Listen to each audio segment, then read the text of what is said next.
It's just that I am setting myself up to move towards that picture I made, which is them writing the check.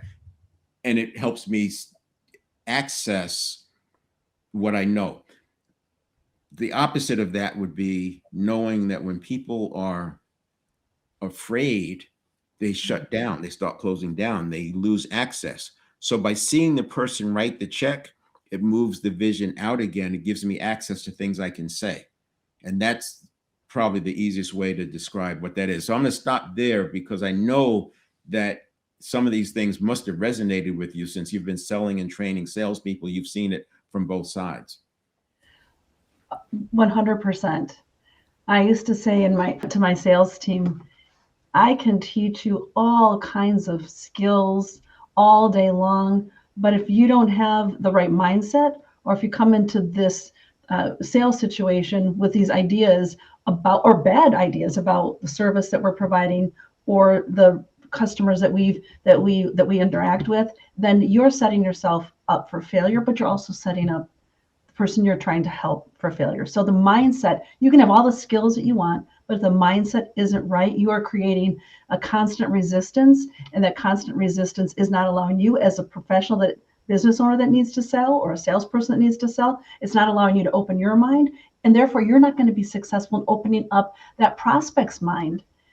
They need to be able to see what is the possibilities are. And I love the idea of priming. I do that all the time right now in my business practice with individuals who I work with who come in, and we start talking about a pathway that's not W-2, that is self-sufficiency.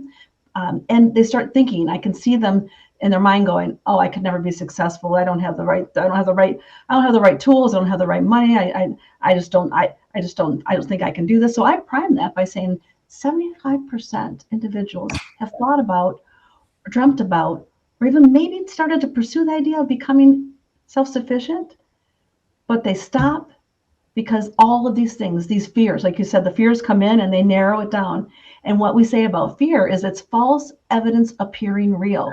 Yeah. So let's find out, because you've primed yourself to think that this is impossible for you. Let's find out what is true, what is not true, and see if we can change that mindset, because with that mindset, you can put all those transferable skills to work for you in a totally different way.